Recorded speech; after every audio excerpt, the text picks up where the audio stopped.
Hello friends, welcome to my channel. पहला question है कि हिंदी का पहला उपन्यासकार कौन है? तो लाला श्रीनिवास दास हैं। ठीक है। दूसरा क्वेश्चन है कि हिंदी का पहला उपन्यास किसे माना जाता है?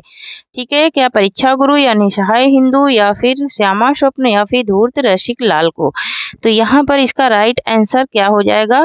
परीक्षा गुरु, है ना। ऑप्शन नंबर का हो जाएगा परीक्षा गुरु को पहला उपन्यास माना जाता है। और ये कब प्रकाशित हुआ? तो 1882 ईस्वी में ये प्रकाशित हुआ था। ठीक है। तीसरा क्वेश्चन है कि एक अजान सौ सुजान, क्या एक अजान सौ सुजान नामक उपन्यास के लेखक कौन है? क्या प्रेमचंद हैं या फिर बालकृष्ण भट्ट हैं या फिर लज्जाराम मेहता हैं या फिर गोपाल राम गहमरी हैं? ठीक है।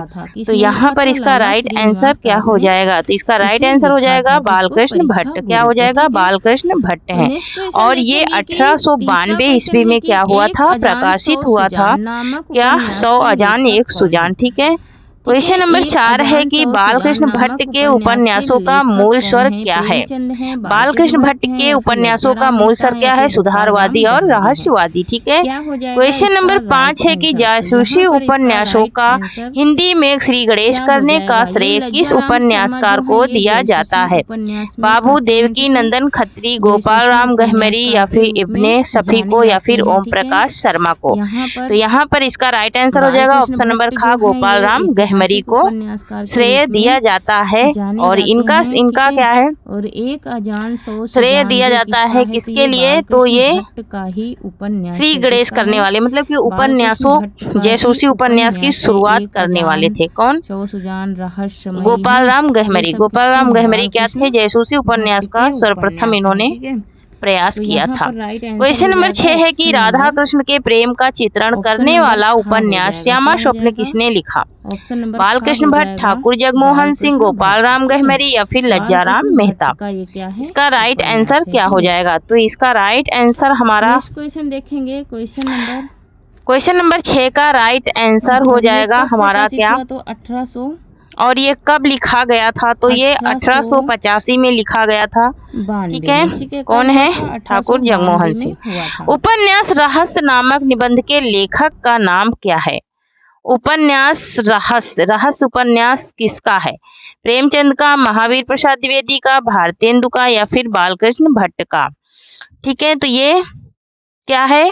महावीर प्रसाद द्विवेदी का है। किसका है? महावीर प्रसाद द्विवेदी का है। क्वेश्चन नंबर 8 है कि हिंदी के उस उपन्यासकार का नाम बताइए जिसके उपन्यासों को पढ़ने के लिए बहुत से लोगों ने हिंदी सीखी। तो वो कौन से उपन्यासकार हैं? क्या प्रेमचंद है या फिर बाबू देवकी नंदन खत्री हैं या फिर गोपाल राम गहमरी हैं या फिर बालकृष्ण भट्ट हैं? तो यहाँ पर ऑप्शन नंबर खा राइट हो जाएगा, बाबू देवकी नंदन खत्री हैं। इन्होंने जब चंद्रकांता लिखा था तो चंद्रकांता को पढ़ने के लिए बहुत सारे लोग हिंदी सीखे थे, है ना। इन्होंने चंद्रकांता जो उपन्यास इनका था वो बहुत ही क्या था? सामाजिक और ये क्या था? उसमें बहुत ही ज्यादा अच्छे ढंग से इन्होंने दर्शाया था और उसको पढ़ने के लिए बहुत सारे विद्वानों ने हिंदी सीखी थी। देवकी नंदन खत्री के उपन्यासों के बारे में कौन सा कथन सत्य है? उच्च कोटि के साहित्यिक निबंध हैं या फिर ये यथार्थ पर आधारित हैं या फिर इन उपन्यासों में इतनी रोचकता है कि यह पाठकों को बंधक में समर्थ कर देते हैं या फिर उपयुक्त सभी? क्या हो जाएगा इसका राइट आंसर? तो यहाँ पर इसका राइट आंसर हो जाएगा हमारा, इन उपन्यासों में इतनी रोचकता है कि यह पाठकों को बांध लेते हैं, अपनी तरफ आकर्षित कर लेते हैं। ठीक है। क्वेश्चन नंबर 10 है कि प्रेमचंद के पूर्व लिखे गए उपन्यासों का मूल उद्देश्य क्या है? मनोरंजन या सुधार या जीवन की समस्याओं का निरूपण या फिर मानव जीवन का चित्रण या फिर दार्शनिक विवेचन? क्या हो जाएगा इसका राइट आंसर? तो यहाँ पर इसका राइट आंसर हो जाएगा दार्शनिक विवेचन। 11 नंबर क्वेश्चन है कि प्रेमचंद शताब्दियों से पददलित, अपमानित और उपेक्षित कृषकों की आवाज थे। प्रेमचंद के बारे में यह कथन किसने कहा? प्रेमचंद के बारे में यह कथन किसका है? आचार्य रामचंद्र शुक्ल का, आचार्य हजारी प्रसाद द्विवेदी का या डॉक्टर राम कुमार? तो ये किसका है? आचार्य हजारी प्रसाद द्विवेदी का कथन है। ठीक है। क्वेश्चन नंबर 12 है कि गोदान का प्रकाशन वर्ष क्या है? 1930, 1932, 1935 या फिर 1940? तो यहाँ पर राइट आंसर हो जाएगा हमारा ऑप्शन नंबर ग 1935। क्या हो जाएगा? 1935। ठीक है। 1935 में इन्होंने गोदान का प्रकाशन कराया था। इनमें से कौन सा उपन्यास प्रेमचंद का नहीं है? कायाकल्प, सेवा सदन, प्रेमाशय या फिर आदर्श हिंदू? यहाँ पर इसका राइट आंसर क्या हो जाएगा? तो इसका राइट आंसर हो जाएगा आदर्श हिंदू। ठीक है। आदर्श हिंदू इनका नहीं है। तो आदर्श हिंदू किसका है? लज्जाराम मेहता का है। किसका है ये? लज्जाराम मेहता का है। नेक्स्ट क्वेश्चन है 14 नंबर की दहेज प्रथा एवं अनमेल विवाह के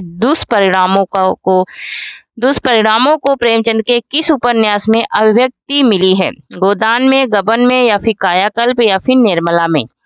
क्या हो जाएगा इसका राइट आंसर? तो यहाँ पर इसका राइट आंसर हो जाएगा निर्मला। निर्मला में दहेज और अनमेल विवाह के दुष्परिणामों को इन्होंने दर्शाया है और 1927 की ये इनकी रचना है। नेक्स्ट क्वेश्चन है 15 नंबर की दहेज प्रथा, कुलीनता का प्रश्न, पत्नी का स्थान जैसी विवाह से जुड़ी समस्याओं को प्रेमचंद के किस उपन्यास में उठाया गया है? सेवा सदन, निर्मला या फिर रंगभूमि या फिर गबन में? क्या हो जाएगा इसका राइट आंसर? तो यहाँ पर इसका राइट आंसर हो जाएगा सेवा सदन में और 1948 ईस्वी में ये क्या हुआ था? प्रकाशन हुआ था। 16 नंबर क्वेश्चन है कि इनमें से हिंदी के किस उपन्यासकार ने घटना के स्थान पर चरित्र को उभारने का प्रयास किया? गोपाल राम गहमरी ने या फिर देवकी नंदन खत्री ने या फिर बालकृष्ण भट्ट ने या फिर प्रेमचंद ने? क्या हो जाएगा इसका राइट आंसर? तो यहाँ पर इसका राइट आंसर हो जाएगा ऑप्शन नंबर घ, प्रेमचंद। ठीक है। प्रेमचंद ने उभारा था। क्वेश्चन नंबर 17 है कि कौन सा कथन प्रेमचंद के उपन्यासों के संदर्भ में उचित है? तो यहाँ पर सुरुचिपूर्ण प्रसंगों की उद्भावना पर बल दिया या फिर जीवन की वास्तविक समस्याओं को केंद्र में रखा या फिर कथा प्रसंगों को मध्य वर्ग के तत्कालीन जीवन के साथ जोड़ दिया या फिर उपयुक्त सभी? तो ये उपयुक्त सभी ही हैं इनके संदर्भ। ठीक है। क्वेश्चन नंबर 18 है कि प्रेमचंद के उस उपन्यास का नाम बताइए जिसे महाकाव्य की संज्ञा दी जाती है। सेवा सदन है या फिर प्रेमाश्रम है या फिर रंगभूमि है या फिर गोदान है? तो यहाँ पर ये गोदान इनका उपन्यास है। ठीक है। नेक्स्ट क्वेश्चन है 19 नंबर है कि हिंदी के किस उपन्यासकार ने कथा साहित्य को मनोरंजन के स्तर से ऊपर उठाकर जीवन के साथ जोड़ने का काम किया? प्रेमचंद ने या फिर जयशंकर प्रसाद ने या फिर देवकी नंदन खत्री ने या फिर बालकृष्ण भट्ट ने? तो यहाँ पर प्रेमचंद ने इसे मनोरंजन के स्तर से उठा करके जीवन के स्तर में जोड़ा।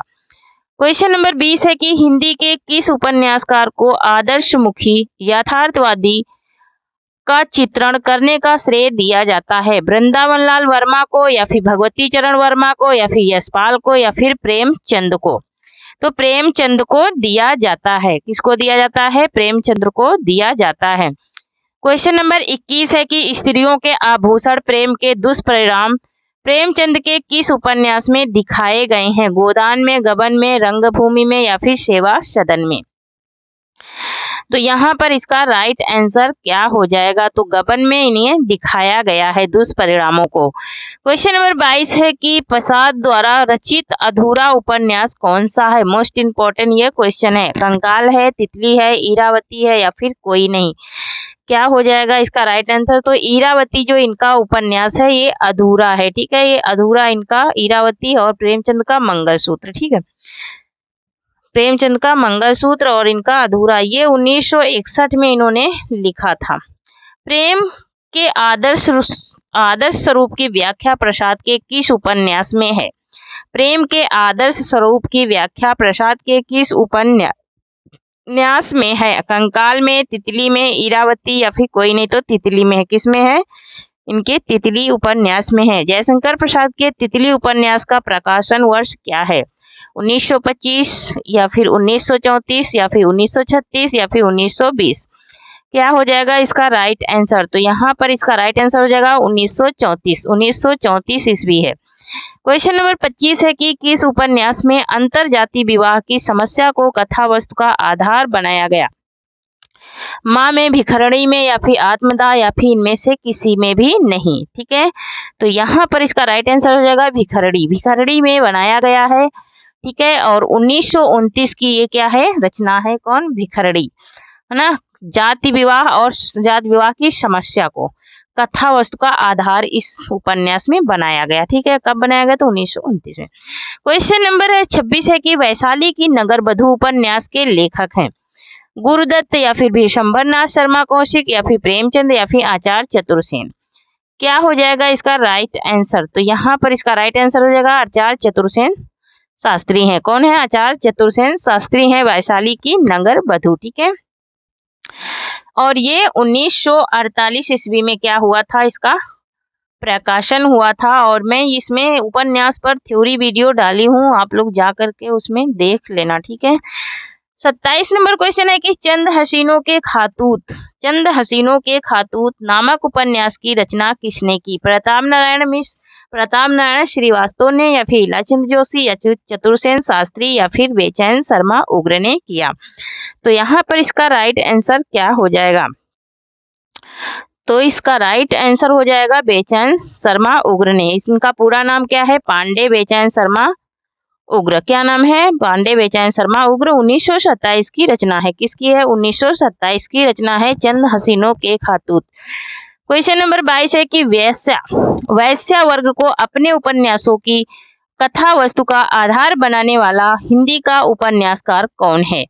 चतुर्सेन शास्त्री, पांडे बेचैन शर्मा उग्र, या फिर विशंभरनाथ शर्मा, या फिर इलाचंद जोशी। तो इसका राइट आंसर क्या हो जाएगा? तो पांडे बेचैन शर्मा उग्र हैं वैश्या वर्ग को उपन्यासों की कथा वस्तु बनाने वाले। क्वेश्चन नंबर 29 है कि उग्र जी परंपरा को विकसित करने वाले उपन्यासकार का क्या नाम है? प्रताप नारायण श्रीवास्तव, या फिर ऋषभ चरण जैन, या फिर वृंदावन लाल वर्मा, या फिर जैनेन्द्र कुमार। तो ऋषभ चरण जैन है। कौन है? ऋषभ चरण जैन। क्वेश्चन नंबर 30 है कि इनमें से कौन सा उपन्यास पांडे बेचैन शर्मा उग्र का नहीं है? ठीक है, नहीं को बताना है। सरकार तुम्हारी आंखों में, या फिर जीजाजी, या फिर दिल्ली का दलाल, या फिर वैश्या पुत्र। यहाँ पर इसका राइट आंसर क्या हो जाएगा? नहीं बताना है। ठीक है, तो वैश्या पुत्र इनका नहीं है। इनका नहीं है तो किसका है? कमेंट में बताना। क्वेश्चन नंबर 31 है कि इनमें से कौन सा उपन्यास ऋषभ चरण जैन का नहीं है? चंपा कली, या फिर दिल्ली का व्यभिचार, या फिर फागुन के दिन, या फिर दुराचार के अड्डे।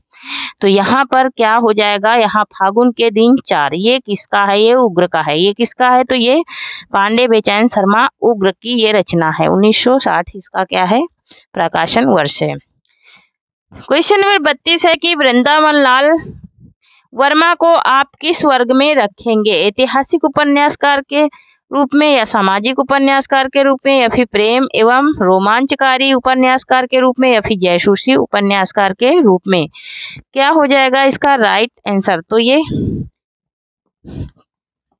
क्वेश्चन नंबर 33 है कि इनमें से कौन सा उपन्यास वृंदावन लाल वर्मा का नहीं है? मृगनयनी, माधोजी सिंधिया, या फिर विराट की पद्मिनी, या फिर कंगाल। क्या हो जाएगा इसका राइट आंसर? वृंदावन लाल वर्मा का नहीं, यहाँ कंगाल नहीं, यहाँ पर कंकाल होगा। तो यही नहीं है कंकाल। ये किसका है? तो ये जयशंकर प्रसाद का है। ठीक है, क्वेश्चन नंबर 34 है कि अप्सरा, अलका, निरूपमा उपन्यासों के लेखक का क्या नाम है? वृंदावन लाल वर्मा, या फिर सूर्यकांत त्रिपाठी निराला, या फिर बालकृष्ण भट्ट, बालकृष्ण कुमार, या फिर जैनेन्द्र।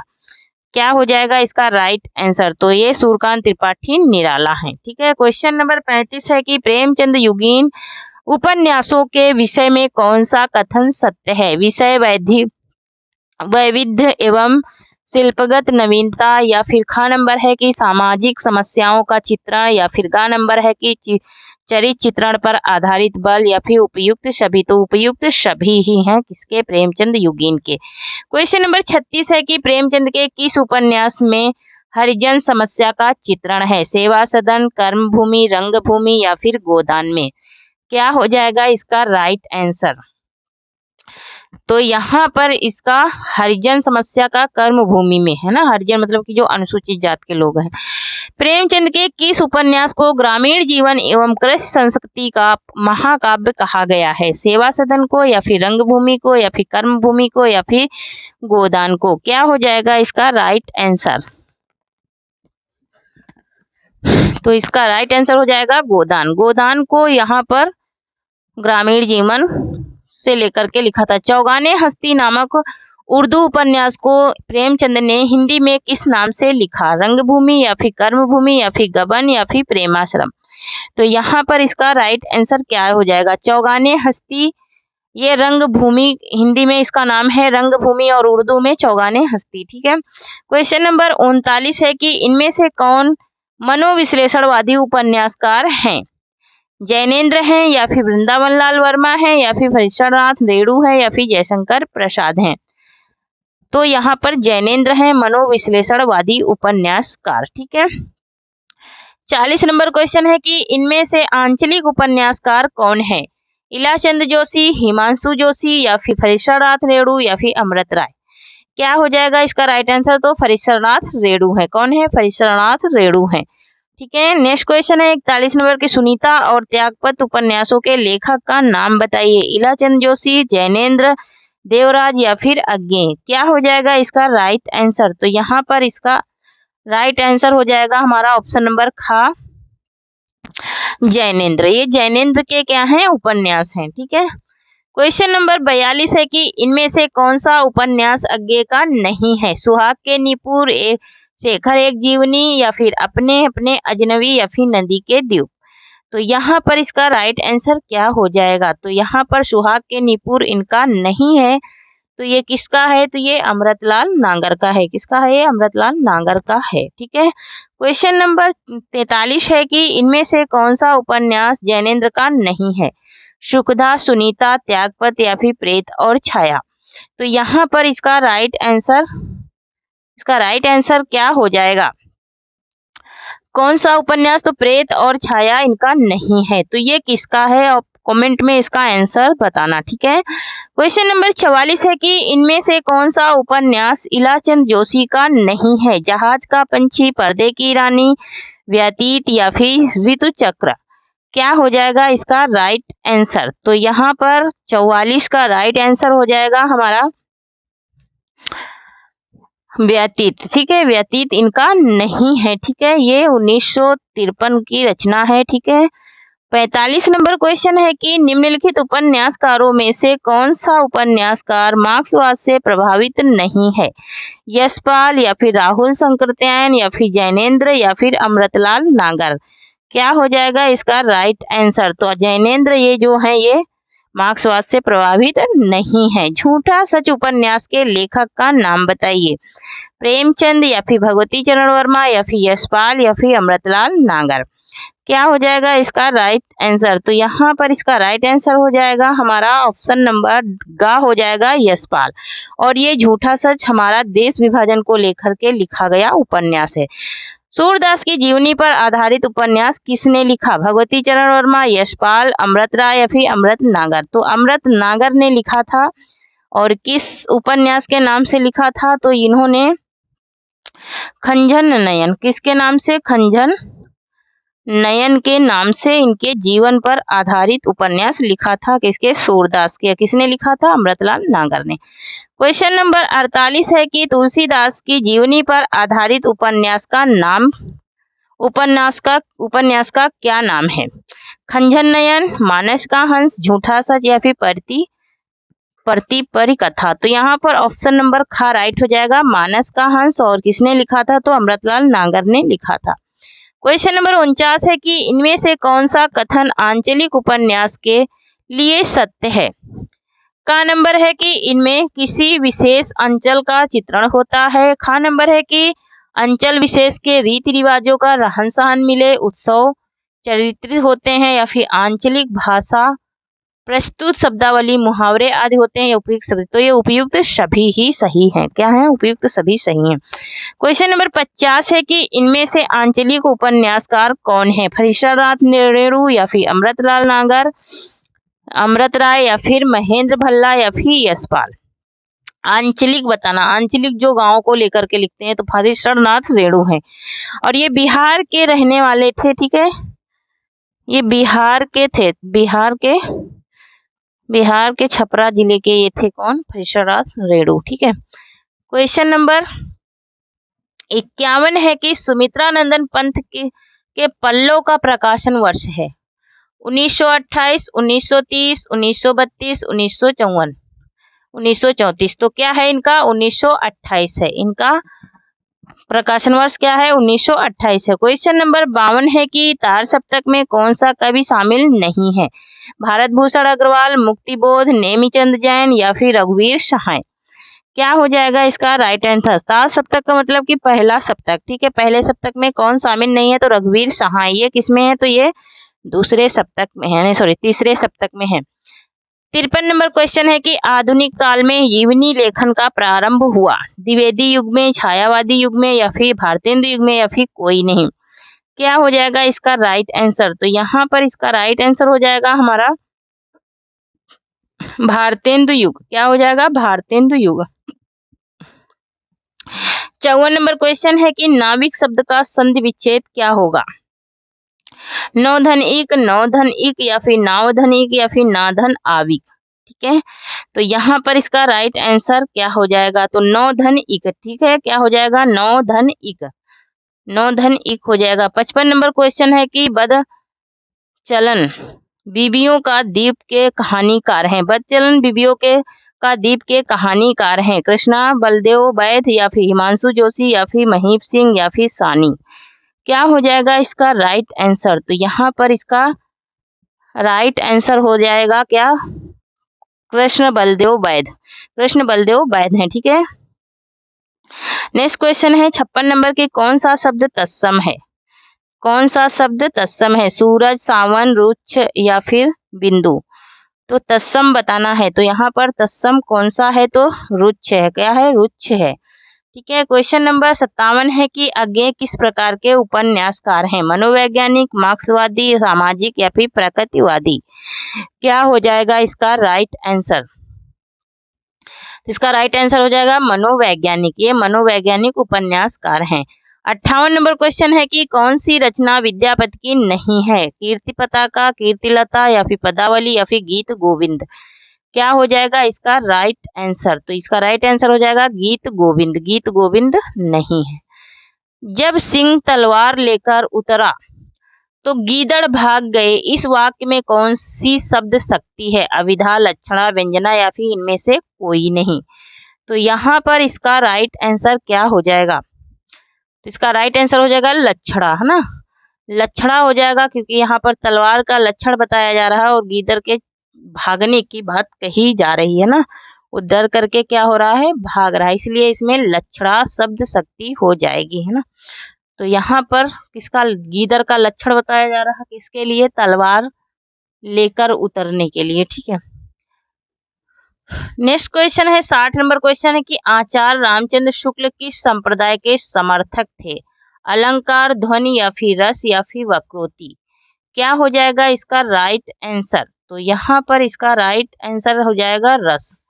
रस संप्रदाय के क्या थे? समर्थक थे। क्वेश्चन नंबर 61 है कि धड़ाधड़ में कौन सा समास है? द्विगु या फिर अव्ययी भाव या फिर कर्मधारय या फिर बहुव्रीहि। क्या हो जाएगा इसका राइट आंसर? तो अव्ययी भाव। ठीक है। धड़ाधड़ में धड़ा धड़, धड़ाधड़, है ना, धड़ा और धड़, तो यहाँ पर धड़ धड़ इसका विग्रह हो जाएगा।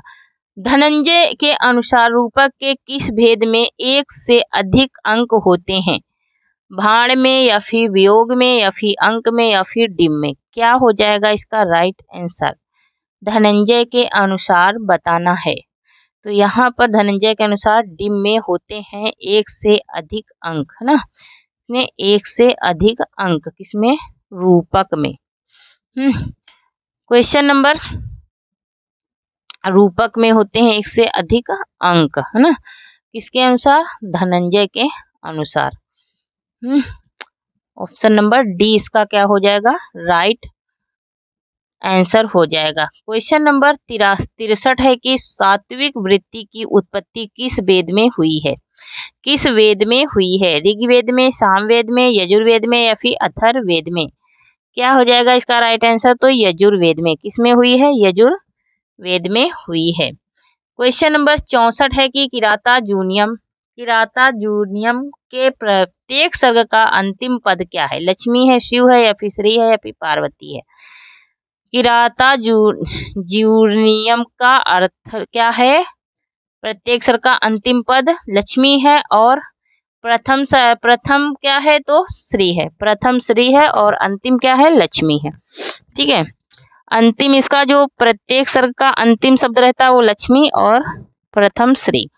क्वेश्चन नंबर 65 है कि जिसका पति किसी दूसरी स्त्री के पास गया हो तथा आकर पत्नी से क्षमा याचना करे, क्षमा याचना को अस्वीकार करके पश्चाताप करने वाली नायिका है, क्या है? स्वाधीनता पतिका या फिर विप्रलब्धता या फिर कलह तरिता या फिर तो क्या हो जाती है वो?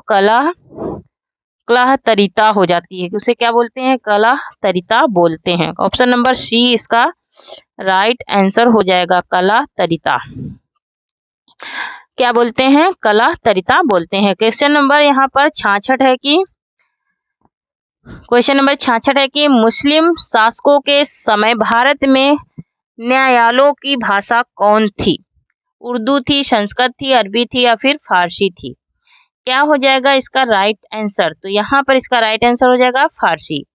फारसी भाषा थी किसकी? मुगलों की, मुस्लिम शासकों के समय। क्वेश्चन नंबर 67 है कि यदि प्रेम स्वप्न है तो श्रद्धा भक्ति जागरण है, यह पंक्ति किस निबंध से ली गई है? भाव या मनोविकार से या फिर श्रद्धा भक्ति से या फिर कविता क्या है से फिर या फिर करुणा से? तो ये कविता करुणा से। ठीक है, तो यहाँ पर इसका राइट आंसर हो जाएगा श्रद्धा भक्ति से। श्रद्धा भक्ति से ये पंक्तियां ली गई हैं। ठीक है, क्वेश्चन नंबर 68 है कि निम्नलिखित पद का ईग प्रत्यय लगाने से बने हैं इनमें से कौन गलत है? पथिक या फिर भौमिक या फिर सामाजिक या फिर दैविक? यहाँ पर कौन सा गलत है? ईक प्रत्यय जिसमें नहीं लगा है। तो पाक्षिक में क्या है? पाक्षिक। ठीक है, पाक्षिक क्या है? गलत है, इसमें ईक प्रत्यय नहीं लगा है। क्वेश्चन नंबर 69 है कि विमर्श संधि किसके योग से बनती है? बिंदु धन प्रयत्न या फिर बिंदु धन प्रारंभ या फिर पताका धन प्रत्याशा या फिर प्रकरी धन निपत्ति? तो यहाँ पर इसका क्या हो जाएगा राइट आंसर? तो इसका राइट आंसर हो जाएगा हमारा बिंदु धन तो यहाँ पर राइट आंसर हो जाएगा पखरी धन निय उत्पत्ति हो जाएगा। क्या हो जाएगा? निय उत्पत्ति। पखरी धन निय उत्पत्ति इसका राइट आंसर हो जाएगा, विसर्ग संधि के योग से बनने वाला। क्वेश्चन नंबर 70 है कि देव रचित अष्टयाम की विषय वस्तु क्या है? विषय वस्तु क्या है? राधा कृष्ण का वर्णन या फिर रासों का विवेचन या फिर नायक नायिका के विलासों का वर्णन? तो यहाँ पर इसका राइट आंसर क्या हो जाएगा? तो ऑप्शन नंबर डी हो जाएगा, नायक नायिका के विलासों का वर्णन है इसमें। किसमें? अष्टयाम में। क्वेश्चन नंबर 71 है कि कौन सी भाषा चित्रलिपि में लिखी जाती है? अरबी, संस्कृत, अंग्रेजी या फिर हिंदी? क्या हो जाएगा इसका राइट आंसर? तो यहाँ पर इसका राइट आंसर हो जाएगा हमारा चीनी भाषा जो है ये चित्रलिपि में लिखी जाती है। किसमें लिखी जाती है? चित्रलिपि में। क्वेश्चन नंबर 72 है कि मनुष्य परिस्थितियों से बड़ा है, बर्दाश्ते की वह मनुष्य है। तुलसीदास का स्मरण करते हुए कि यह कथन किस विद्वान का है? शुक्ल का, रामविलास शर्मा का या फिर कामिल बुल्के का या फिर हजारी प्रसाद द्विवेदी का? क्या हो जाएगा इसका राइट आंसर? तो यहाँ पर इसका राइट आंसर हो जाएगा हमारा हजारी प्रसाद द्विवेदी। हजारी प्रसाद द्विवेदी का ये क्या है? कथन है। पृथ्वी सूर्य की परिक्रमा करती है, रेखांकित पद है, जातिवाचक संज्ञा, व्यक्तिवाचक या फिर द्रव्यवाचक या फिर भाववाचक संज्ञा। तो यहाँ पर सूर्य की परिक्रमा पृथ्वी कर रही है, तो ये क्या हो जाएगा, व्यक्तिवाचक संज्ञा हो जाएगा। क्वेश्चन नंबर 74 है कि काव्य जीवन की आलोचना है, यह कथन किस विद्वान का है, क्रोचे का, वर्ड्सवर्थ का, या फिर अरस्तु का, या फिर अर्नाल्ड का। क्या हो जाएगा इसका राइट आंसर, काव्य जीवन की आलोचना है, यह कथन किस विद्वान का है। तो ये किस विद्वान का कथन है ये हमें बताना है। तो इसका राइट आंसर हो जाएगा अर्नाल्ड का ये कथन है। सरल या साधारण वाक्य होते हैं जो छोटा हो, जिसका अर्थ सरलता से समझ आए, या फिर जिसमें एक कर्ता एवं अनेक क्रियाएं हो, या फिर जिसमें एक उद्देश्य और एक विधेय और एक ही हो। तो यहाँ पर एक ही क्रिया, एक ही उद्देश्य, एक ही विधेय, ठीक है। ऑप्शन नंबर डी इसका राइट आंसर हो जाएगा। 76 नंबर क्वेश्चन है कि है अमा निशा उगलता गगन घन अंधकार में अलंकार है, यमक है, या फिर मानवीकरण है, या फिर उपमा है, या फिर उत्प्रेक्षा है। तो ये मानवीकरण है, क्योंकि यहाँ पर प्रकृति का वर्णन हुआ है, ठीक है। गगन, आकाश, अंधेरा, ये सब प्रकृति का वर्णन किया गया है, इसलिए ये क्या है, मानवीकरण अलंकार है। क्वेश्चन नंबर 77 है कि निम्नलिखित में से किस आचार्य ने अलंकार व अलंकार में आभेद माना है, भामा ने, कुंतक ने, विश्वनाथ ने, या फिर शुक्ल ने। क्या हो जाएगा इसका राइट आंसर, तो ये शुक्ल ने माना है। किसने माना है, शुक्ल ने। क्वेश्चन नंबर 78 है कि रात के डर में दिवस की चाह, रात के डर में दिवस की चाह का सरहूं पंक्ति किस रचनाकार की है, मिश्र बंधु की, आचार्य रामचंद्र शुक्ल की, या फिर महादेवी वर्मा की, या फिर जयशंकर प्रसाद की। तो ये महादेवी वर्मा की पंक्ति है कि रात के डर में दिवस की चाह का सरहूं। इन्होंने बहुत सारी पंक्तियां लिखी थी और बहुत ज्यादा ये नेट में और किसमें केवीएस में पूछी जाती है ना, अभी जो पेपर हुआ उसमें भी उठा के देख लीजिए। तो वह कहानी जो मुख्य कथा के बीच में उत्पन्न हो तथा दूर तक चले, अंत तक नहीं, वह कहलाती है पताका, पखरी, बिंदु, या फिर कार। वो क्या कहलाती है, तो पताका कहलाती है। क्या कहलाती है, पताका कहलाती है। 80 नंबर क्वेश्चन है कि कौन से कहानीकार कालक्रम की दृष्टि से प्रेमचंद युग में और वर्ण विषय की दृष्टि से द्विवेदी युग में आते हैं, विशंभरनाथ शर्मा, रविंद्रनाथ कौशिक, या फिर वृंदावन लाल वर्मा, या फिर विकास कौशिक। तो विशंभरनाथ शर्मा कौशिक आते हैं। कौन आते हैं, विशंभरनाथ शर्मा कौशिक आते हैं। क्वेश्चन नंबर 81 है कि दूसरा दरवाजा किस विधा की रचना है, नाटक है, उपन्यास है, या फिर गीत काव्य है, या फिर कहानी है। क्या हो जाएगा इसका राइट आंसर, तो यहाँ पर इसका राइट आंसर हो जाएगा नाटक। यह एक क्या है, नाटक है। क्वेश्चन नंबर 82 है कि भाषा संवेदना से लेखक हैं, भाषा संवेदना के लेखक हैं जगदीश गुप्त, रामस्वरूप चतुर्वेदी, या फिर रमेश चंद्र शाह, या फिर विजयदेव नारायण शाही। क्या हो जाएगा इसका राइट आंसर, तो रामस्वरूप चतुर्वेदी हैं, ठीक है। कौन है, रामस्वरूप चतुर्वेदी हैं। क्वेश्चन नंबर 83 है कि अभ्युदय 1907 पत्रिका के संपादक हैं मदन मोहन मालवीय, या फिर गणेश शंकर विद्यार्थी, या फिर चंद्र शर्मा गुलेरी, या फिर हरीश रावत। क्या हो जाएगा इसका राइट आंसर, तो इसका राइट आंसर हो जाएगा मदन मोहन मालवीय है। क्वेश्चन नंबर 84 है कि मंगल का विधान करने वाले दो भाव हैं, ये कथन किसका है, श्याम सुंदर दास का, शुक्ल का, हजारी प्रसाद द्विवेदी का, या फिर नंदुलारे वाजपेयी का, ठीक है। तो यहाँ पर राइट आंसर हो जाएगा शुक्ल जी का ये कथन है। निम्न विकल्पों में से कुछ संस्मरण और उनके लेखकों के जोड़ दिए हैं, गलत विकल्प का चुनाव करें, ठीक है। ज्यादा अपनी कम पराई, ये क्या अस्क का है, तो हाँ ये अस्क का है, बिल्कुल सही है। 60 वर्ष और रेखांकन, ये भी पंत जी का है। मील के पत्थर रामव्रत बेनीपुरी का है। लेकिन चेतना के बिंदु ये महादेवी वर्मा का नहीं, ये महादेवी वर्मा का है, ठीक है। ये महादेवी वर्मा का है। 60 वर्ष एक रेखांकन, ये पंत जी का नहीं है। ठीक है, 60 वर्ष एक रेखांकन तो ये महादेवी वर्मा का नहीं है। बाकी चेतना के बिंदु ये महादेवी वर्मा का है। हथेली का आंवला मुहावरे का सही अर्थ होगा प्रत्यक्ष को प्रमाण की क्या आवश्यकता, या फिर जादू का खेल, या फिर निसंदेह बातें। तो यहाँ पर या फिर स्थिर होना। इसका राइट आंसर क्या हो जाएगा? हथेली का आंवला। ये निसहाय बातें, निसंदेह बातें है ना, जो से कोई मतलब ना हो। यहाँ पर है 87 नंबर की, काव्य में लोक मंगल की अवधारणा के संपादक हैं नंद दुलारे वाजपेयी, हजारी प्रसाद द्विवेदी, शांति प्रिय द्विवेदी, या फिर रामचंद्र शुक्ल। क्या हो जाएगा इसका राइट आंसर? तो काव्य में लोक मंगल की भावना की अवधारणा के संपादक कौन है? दुख ही पिछली रजनी बीच विषक्ता सुख का नवल प्रभात। पंक्तियां कामायनी के किस सर्ग की हैं? आशा की, इंडा की, आनंद की, या फिर श्रद्धा की। क्या हो जाएगा इसका राइट आंसर? तो यहाँ पर इसका राइट आंसर हो जाएगा हमारा, ये कामायनी के किस सर्ग की पंक्तियां हैं? तो ये श्रद्धा की हैं। किसकी हैं? श्रद्धा की हैं।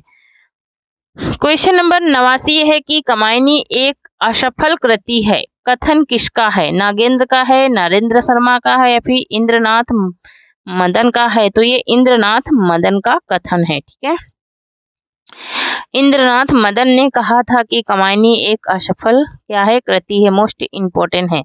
क्वेश्चन नंबर 90 है कि उसने कहा था शीर्षक कहानी में उसने किस पात्र के लिए प्रयुक्त हुआ है? लहना सिंह, सूबेदारनी, या फिर कजीरा सिंह, या फिर बोधा। तो यहाँ पर इसका राइट आंसर क्या हो जाएगा? तो इसका राइट आंसर हमारा हो जाएगा क्या? लहना सिंह या सूबेदारनी। सूबेदारनी के लिए ये कहा गया है। ठीक है, उसने कहा था। नाक पर सुपारी तोड़ना, इज्जत उतार देना, असंभव कार्य करना, या फिर बहुत परेशान होना, या फिर घृणा प्रकट करना। ठीक है, क्या हो जाएगा इसका राइट आंसर? तो इसका राइट आंसर हो जाएगा बहुत परेशान करना। तीसरी कसम फिल्म किस लेखक की कहानी पर बनाई गई है? ठीक है, तीसरी कसम जो कहानी है ये किस लेखक की ये कहानी किस लेखक के फिल्म पर बनाई गई है? प्रेमचंद, या फिर फरीश्वरनाथ रेणु, या फिर चंद्र शर्मा गुलेरी, या फिर जैनेन्द्र। तो ये फरीश्वरनाथ रेणु की कहानी पर बनाई गई है। क्वेश्चन नंबर 93 है कि जगदम्बा बाबू गांव आ रहे हैं कहानी संग्रह की लेखिका है ममता कालिया, मैत्री पुष्पा, या फिर चित्रा मुदगल, या फिर राजीव सेठ। क्या हो जाएगा इसका राइट आंसर? तो ये चित्रा मुदगल की कहानी है। ठीक है, क्या है? चित्रा मुदगल की कहानी है। 94 क्वेश्चन है कि हिंदी का प्रहरी किसे कहा जाता है? गिल क्राइस्ट को, पुरुषोत्तम दास टंडन को, कामता प्रसाद गुरु को, या फिर सुरेंद्र को। क्या हो जाएगा इसका राइट आंसर? तो पुरुषोत्तम दास टंडन को कहा जाता है। ठीक है, मोस्ट इंपोर्टेंट ये क्वेश्चन है। क्वेश्चन नंबर 95 है कि नायिका भेद का ग्रंथ है रसराज, या फिर कवि प्रिया, या फिर रस संगार मंजरी, या फिर ये सभी। क्या हो जाएगा इसका राइट आंसर? तो इसका राइट आंसर हो जाएगा ये सभी। ठीक है, क्वेश्चन नंबर 96 है कि इससे इस काल को रस के विचार से कोई श्रृंगार काल कहे तो कह सकता है। यह कथन है विश्वनाथ प्रसाद मिश्र का, या फिर शुक्ल का, या फिर कृष्ण बिहारी का, या फिर मिश्र बंधु का। क्या हो जाएगा इसका राइट आंसर? तो यहाँ पर इसका राइट आंसर क्वेश्चन नंबर 97 है कि दहेज प्रथा अनमेल विवाह के दुष्परिणाम का चित्रण प्रेमचंद जी ने किस उपन्यास में किया है? ठीक है, ये रिपीट हो गया है वापस से, तो ये निर्मला में। ठीक है, दहेज प्रथा अनमेल विवाह निर्मला में। ठीक है, ये वापस से रिपीट हो गया है। क्वेश्चन नंबर 98 है कि गोस्वामी तुलसीदास जी ने रामचरितमानस की रचना किस उद्देश्य से की थी? यश के लिए, लोकहित के लिए, या फिर परंपरा पालन के लिए, या फिर स्वतः सुखाय के लिए। क्या हो जाएगा इसका राइट आंसर? तो ये स्वतः सुखाय के लिए किया था। क्वेश्चन नंबर 99 है कि निम्नलिखित में से कौन सा उपन्यास शैलेश मटियानी द्वारा नहीं लिखा गया है? कबूतर खाना, कमीने, या फिर जयमाल, या फिर मैसूद। क्या हो जाएगा इसका राइट आंसर? तो इसका राइट आंसर हो जाएगा जयमाला, है ना। जयमाला इन्होंने लिखा था। क्वेश्चन नंबर 100 आ गया है। पद्य गीत का आरंभ किस युग में होता है? भारतेंदु युग में, द्विवेदी युग में, छायावादी युग में, या फिर छाया योगोत्तर युग में? क्या हो जाएगा इसका राइट आंसर? छाया योगोत्तर युग में, तो ये द्विवेदी युग में आरंभ होता है। ठीक है। क्वेश्चन नंबर 101 है कि मौत की खोज लघु कथा किसकी है? मौत की खोज प्रभाकर माचवे की, हरिशंकर परसाई की, या फिर लक्ष्मी चंद राय की, या फिर जगदीश चंद्र मिश्र की? क्या हो जाएगा इसका राइट आंसर? तो जगदीश चंद्र मिश्र की ये है। क्वेश्चन नंबर 102 है कि आधुनिक नुक्कड़ नाटक का जनक किसे कहा जाता है? भीष्म साहनी को, हमीद तनवीर को, या फिर सफर हाशमी को, या फिर प्रसन्ना हेगड़े को? क्या हो जाएगा इसका राइट आंसर? तो यहाँ पर इसका राइट आंसर हो जाएगा सफर हाशमी को कहा जाता है। क्वेश्चन नंबर 103 है कि दलित साहित्य की पहली रचना है जूठन, घुटन, या फिर अछूत की समस्या, या फिर घास वाली? क्या हो जाएगा इसका राइट आंसर? यहाँ पर दलित साहित्य की पहली रचना पूछी जा रही है और ये चारों रचनाएं दलित साहित्य की है। तो अछूत की समस्या ये इनकी पहली रचना है। 104 नंबर क्वेश्चन है कि सेज पर संस्कृति उपन्यास किसका है? अर्चना वर्मा का, शर्मिला बोहरा का, या फिर शमा शर्मा का, या फिर मधु कंकारिया का? तो यहाँ पर इसका राइट आंसर हो जाएगा मधु कंकारिया। ठीक है, मधु कंकारिया का ये क्या है? क्वेश्चन नंबर 105 है कि दलित विमर्श की भूमिका किसकी आलोचना है? ओम प्रकाश वाल्मीकि की, यहाँ पर शरण कुमार लिम्बे की, या फिर मोहनदास नेमिश्राय की, या फिर जयप्रकाश करदम की? क्या हो जाएगा इसका राइट आंसर? तो यहाँ पर दलित विमर्श, ठीक है, तो ये राम प्रकाश करदम की है। ठीक है। क्वेश्चन नंबर 106 है कि क्रांति करते हुए आदमी को देखा के लेखक हैं नरेश मेहता, रंगे राघव, या फिर कमलेश्वर, या फिर कन्हैयालाल मिश्र प्रभाकर? क्या हो जाएगा इसका राइट आंसर? इसका राइट आंसर हो जाएगा कमलेश्वर। क्या हो जाएगा? कमलेश्वर है। ठीक है।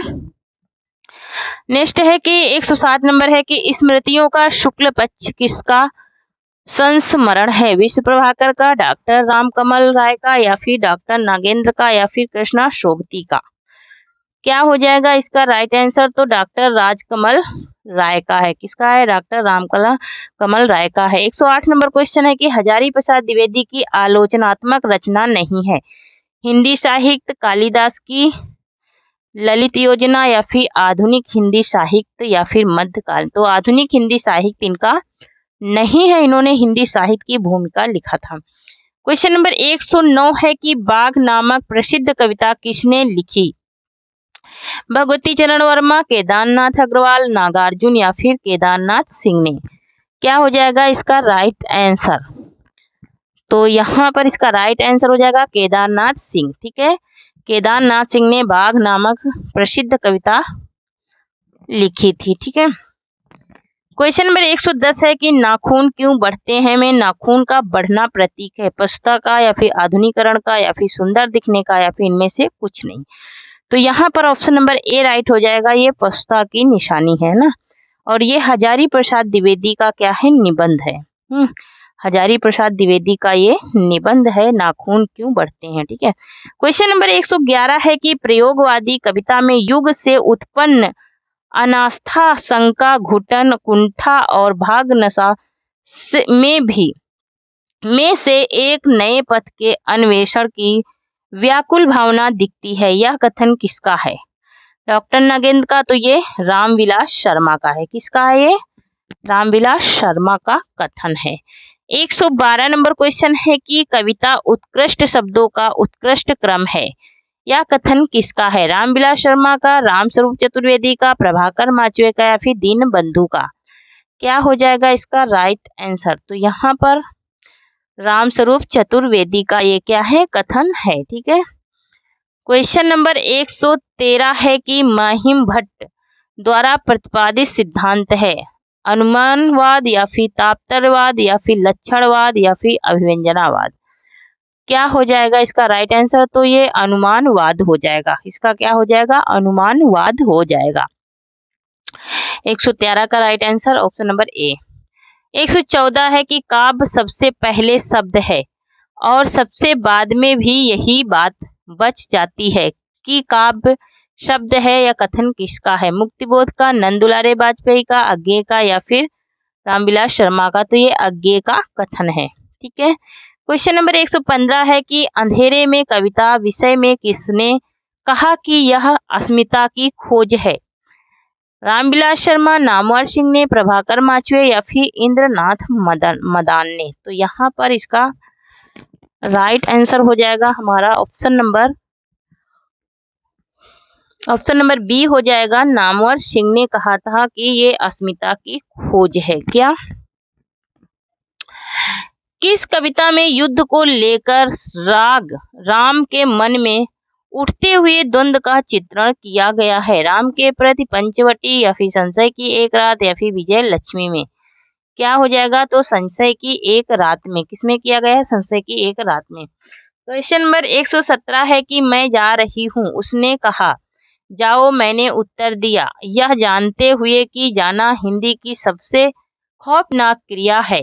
किस कवि की पंक्तियां हैं, रघुवीर सहाय की, केदारनाथ सिंह की या फिर भवानी प्रसाद मिश्र की। क्या हो जाएगा इसका राइट आंसर, 117 का राइट आंसर हो जाएगा Kedarnath Singh. Option number B right हो जाएगा।